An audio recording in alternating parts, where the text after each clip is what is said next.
What's going on, y'all? It's Cone back here again today with another video, and today we are going to talk for a bit about the Los Angeles Clippers. The Clippers have been doing this same thing over and over again with Paul George and Kawhi Leonard at the helm ever since they brought the two win in 2019, giving everything up in the process. They traded away Shea, who eventually became an All-NBA first-teamer and a superstar. They gave up $1 billion first-round picks, a bunch of pick swaps. They traded away pretty much all their assets to get Paul George over from the OKC Thunder, which in turn gave them Kawhi Leonard, one of the best duos in the league, and since then they've consistently been considered championship contenders, or at least one of the favorites to come out of the Western Conference. Unfortunately, it feels like every year injuries have somewhat derailed them, and they've never been able to get over the hump. Heading into this season, they're in a similar spot where, again, when you take a look at the talent on the roster led by the stars, Kawhi and Paul George, it feels like the Clippers have a chance to compete and be one of the best teams in the West, but with the looming concern of injuries amongst some other things, it feels like the Clippers might again fail in their quest to win a title,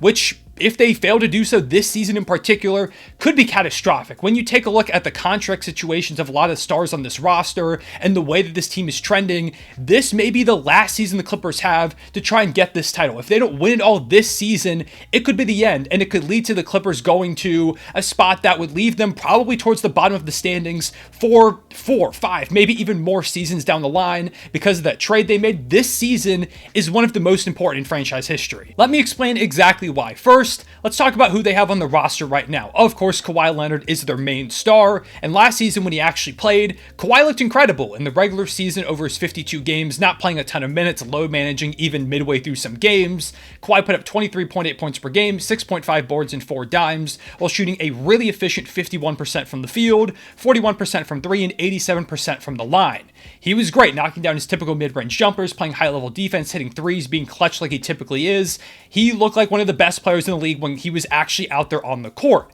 And in the playoffs, he was even better. Kawhi Leonard has always been a playoff riser. We've seen it time and time again in his career, and it seemed like if he didn't get hurt against the Phoenix Suns, Kawhi was again in for maybe a legendary playoff run. In the 2 games that he played, Kawhi put up 34.5 points per game, 6.5 rebounds and 6 dimes on 54.5% shooting from the field, 60% from deep, and 88% from the line. He was incredible. Again, it was just 2 games, but this is kind of what I expect from Kawhi Leonard. I expect him to be really good in the regular season, and when he gets to the playoffs, he's a top 5 player in the world. I wouldn't want 5 players over Kawhi Leonard in a playoff series. If I knew he was going to be healthy, I'm taking Kawhi to lead my team over basically everybody else in the league. There are a couple guys I would choose over him, but Kawhi Leonard is certainly towards the top of that list. He is ridiculously good, and just having him on the roster, the presence of Kawhi, who always elevates to one of the best in the world when the playoffs come around, is one of the main reasons why it consistently feels like this Clippers team could compete if they could just stay healthy. Meanwhile, Paul George also had a really good year. In the 56 games that he played,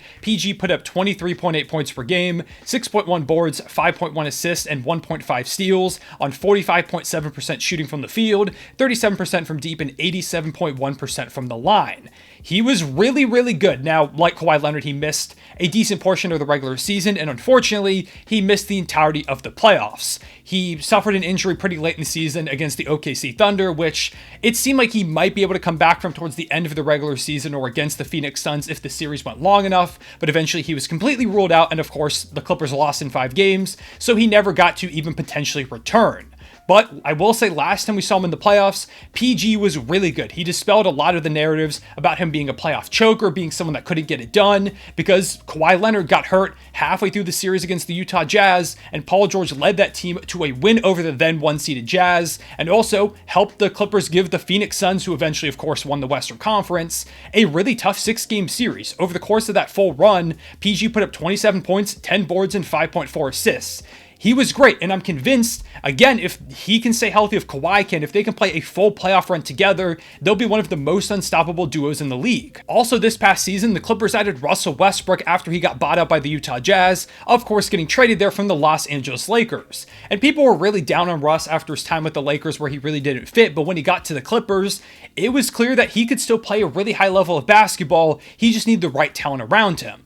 In the 21 regular season games that he played with the Clippers, he put up 15.8 points per game, 4.9 boards, and 7.6 dimes, while shooting just under 49% from the field and 35.6% from deep, which is pretty efficient for Russell Westbrook. That's really all you need him to do. Play make at a high level, give you rim pressure, buy in on the defensive end, and shoot just decently efficiently. These are all things he also did in the playoffs, where he put up 23.6 points per game, 7.6 boards, 7.4 dimes, had over a steal and a block per game. He was great, played some phenomenal defense too on both Kevin Durant and Devin Booker, getting a game-winning defensive play against D-Book towards the end of game 1, which was a matchup where he shot really poorly, but still made a massive impact with the defense and the playmaking overall. Russ showed that even if the shot's not falling, he can still help the team. He can lift up his teammates, and he's the biggest reason why the Clippers were able to stay close in this series, making every game pretty much a dogfight all the way up until the end, even though PG didn't play and Kawhi got hurt after the first 2 games. Here with the Clippers, it really feels like Russ has found a spot and a role that works really well for him. They don't need him to do too much. Just play make, elevate your teammates, provide some rim pressure, which is something the Clippers desperately needed before Russ came to town,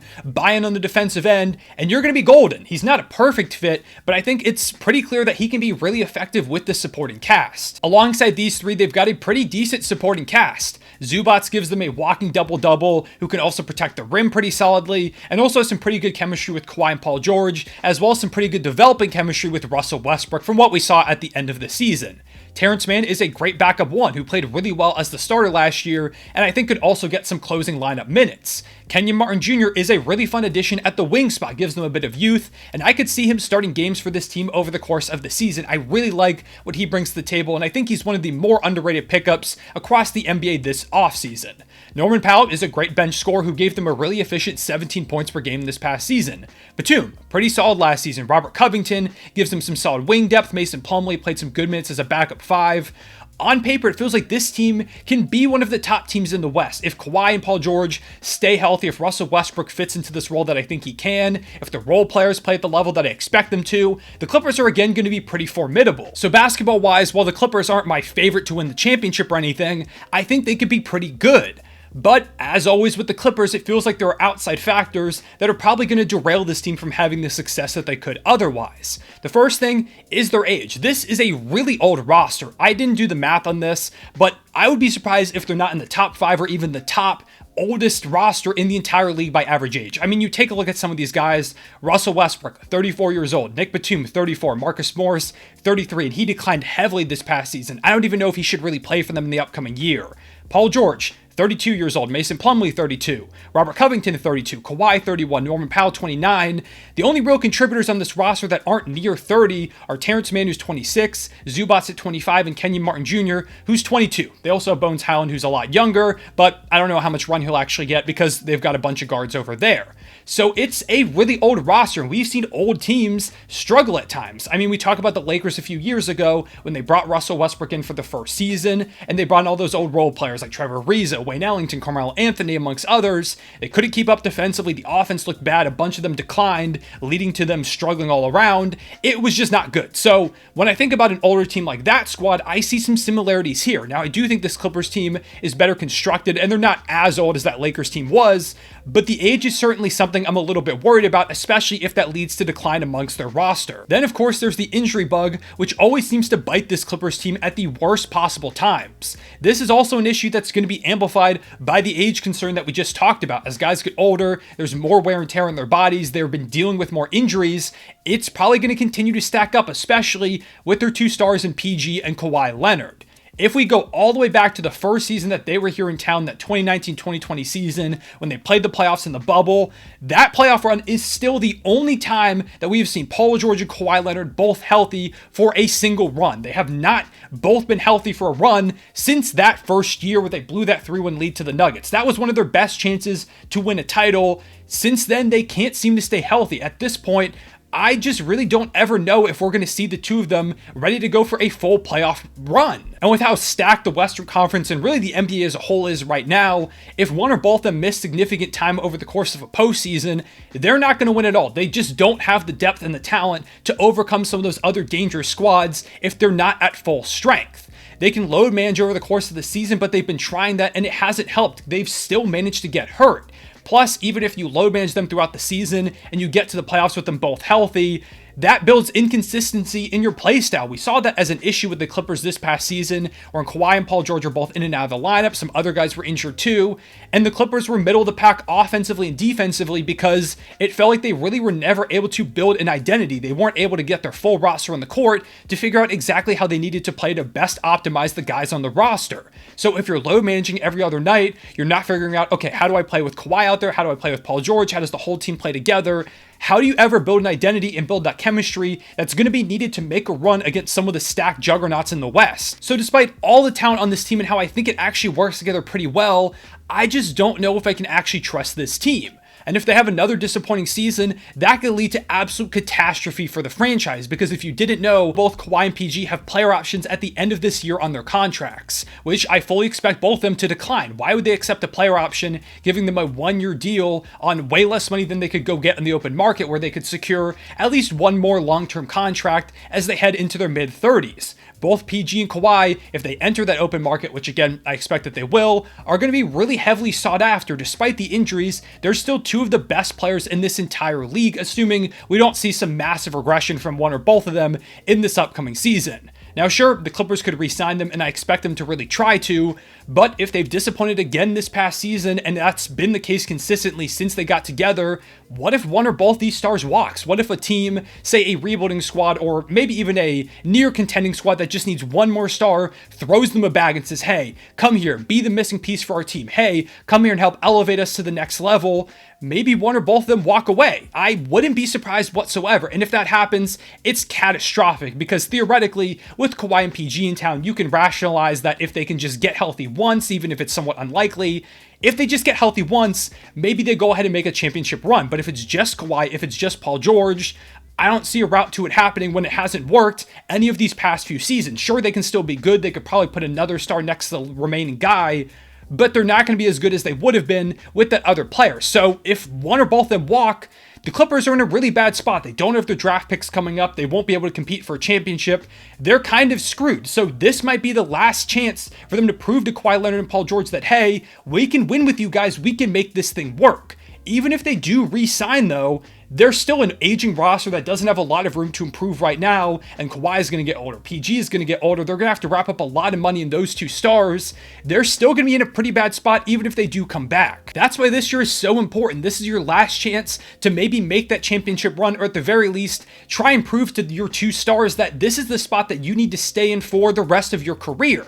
Because yeah, while they still might be screwed even if they stay, that's way preferable, at least having a theoretical shot at competing for a championship, than going into the bottom of the Western Conference standings with no real control of your draft picks over the next however many years. One saving grace for this team may be a James Harden trade he requested out from the Sixers. He said that the Clippers are his preferred and really only ideal destination, and Shams said in a recent article that the two teams talked about trades for a bit. It kind of simmered out, but that they're open to revisiting conversations at some point during this summer. So maybe James Harden ends up getting dealt over the Clippers, and I think he could be a really good fit over there, except if you ask me personally, I just don't think it happens. This is for a number of reasons. First up, their package isn't very good. They're not going to give up Paul George or Kawhi Leonard, so really it's going to be a package centered around like Norman Powell, maybe Marcus Morris, Terrence Mann, who they've said that they really don't want to throw in, but if you're going for James Harden, I imagine that the Sixers are probably going to ask for Terrence Mann, or at least push for him to get added into this deal somehow. Maybe it's like Robert Covington.